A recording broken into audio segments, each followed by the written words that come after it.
Olá, nossa dupla ficou responsável pela proposição de uma formulação para sulfadiazina de prata creme, que é utilizada no tratamento tópico de queimaduras. A queimadura, ela é um quadro resultante da ação direta ou indireta de temperaturas muito altas ou muito baixas sobre os tecidos que compõem o organismo humano, e ela pode ser classificada tanto quanto seu grau quanto sua extensão. Quanto ao grau, ela pode ser de primeiro, segundo ou terceiro grau, de acordo com a camada da pele que ela atingiu, e quanto à extensão, ela pode ser leve, médio e grave, de acordo com a extensão da pele que foi atingida. É válido ressaltar que esse tipo de ferida de queimadura tem um grande potencial de mortalidade, visto que ele possui uma capacidade de evolução a infecções que podem causar sepse, ou de uma evolução sistêmica, podendo atingir os órgãos como o coração ou rins. A sulfadiazina de prata, ela também é utilizada em feridas de úlcera de perna, escaras de decúbito e feridas cirúrgicas. É, a sulfadiazina de prata, ela é o princípio ativo da nossa formulação e ela tem uma finalidade de medicação que é ser um antibacteriano profilático e um cicatrizante tópico. E ela age com uma ação bactericida imediata e bacteriostática residual, devido à capacidade que os íons de prata dessa molécula têm de precipitar proteínas agindo diretamente sobre a membrana citoplasmática de bactérias. Nossos materiais utilizados, eles foram preconizados de acordo com a farmacopeia brasileira, né? Nossa formulação envolveu a sulfadiazina de prata, o propileno glicol e uma base de creme aniônico. Nós utilizamos a sulfadiazina de prata como nosso princípio ativo. Ela tem uma aparência de pó cristalino branco a branco creme, inodora. Ela é solúvel em 30% de solução de amônia, insolúvel em acetona e praticamente insolúvel em etanol, cloroformo e éter. Ela é incompatível com agentes oxidantes fortes. O propileno glicol, ele é o nosso agente umectante. Ele é um líquido límpido, incolor e viscoso, praticamente inodoro, miscível com acetona, cloroformo e etanol 95%, e ele é incompatível com reagentes oxidantes como permanganato de potássio. Para nossa constituição de base de creme aniônico, nós utilizamos uma preconização do Formulário Nacional da Farmacopeia Brasileira, que descreve que essa composição ela vai ter uma fase aquosa e uma fase oleosa, sendo a fase aquosa composta por edetato de sódio, solução conservante de parabeno, cetilfosfato de dietanolamina e água purificada, e a fase oleosa composta por TCM, que é o triglicérides de ácido cáprico, álcool cetoestearílico e o BHT, que é o butilhidroxitolueno. O edetato de sódico, né, que é o EDTA, ele é o nosso agente quelante e ele está presente na fase aquosa. Ele é um pó branco cristalino inodoro, praticamente insolúvel em cloroformo e éter e ligeiramente solúvel em etanol. E ele é incompatível com agentes oxidantes fortes, bases fortes, íons metálicos e ligas metálicas. Mais para frente, nós veremos que ele pode sim ser incorporado nessa formulação, apesar da presença do íon metálico, né, no nosso princípio ativo, que é a prata, porque o EDTA ele vai se encontrar em uma baixa concentração. O cetilfosfato de dietanolamina, que é o nosso agente emulsionante, ele é um sólido em forma de pó ou de pasta viscosa, a depender da forma e das condições em que ele está armazenado. Ele é inodoro, solúvel em água e em solventes orgânicos comuns, como o álcool etílico e o propileno glicol, e ele deve ser armazenado em recipientes bem fechados, protegidos da luz, em local fresco e seco, porque ele é um material higroscópico. Nossa solução conservante de parabenos, ela foi constituída por dois parabenos, que são o metilparabeno e o propilparabeno. O metilparabeno, ele é um pó cristalino e branco incolor, assim como o propil. O metil, ele é inodoro e o propil possui um cheiro característico. Eles são pouco solúveis em água e eles são facilmente solúveis em solventes orgânicos.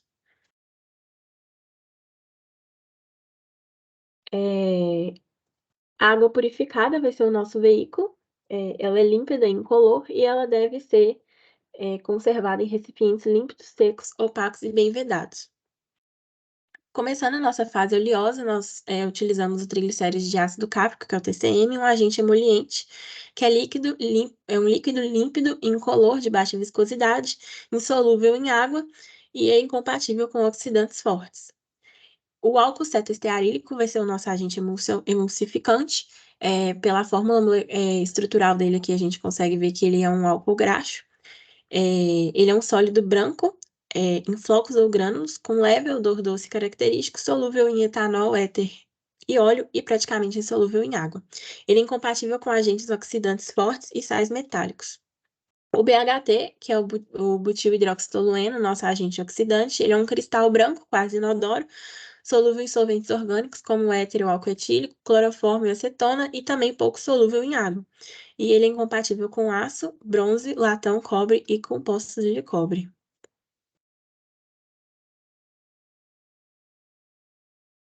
Para o preparo da formulação da base creme aniônico, é necessário utilizarmos as proporções adequadas de cada recipiente, obedecendo a faixa usual e a quantidade estabelecida pela farmacopeia.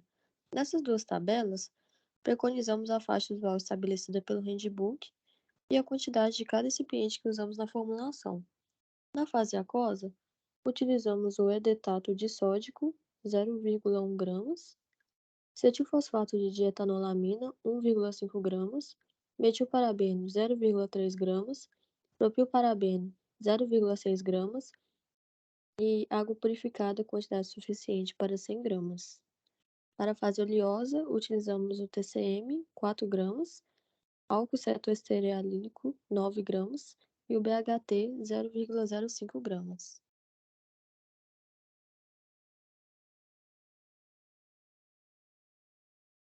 Então, para o preparo da base creme aniônico, inicia-se preparando a fase aquosa e a fase oleosa. Para a fase aquosa, utiliza-se de um graal para homogeneizar o edetato disódico, que vai atuar como agente quelante, e o acetilfosfato de dietanolamina, que é o agente emulsionante. Em seguida, adiciona-se 70 ml de água purificada, mistura-se bem para incorporar, lembrando de sempre utilizar a regra do mistão e da diluição geométrica. Em seguida, adiciona-se a solução de conservantes parabenos. Por último, pois os agentes surfactantes e complexantes podem interferir na atividade dos parabenos e, dessa forma, adicionando a solução conservante no final, após a incorporação desses agentes, né, minimiza-se o impacto desses sobre o efeito dos parabenos. Para a fase oleosa, homogeneiza-se em um grau o BHT, que é o antioxidante, juntamente com o álcool cetoestearílico, que é o agente emulsificante.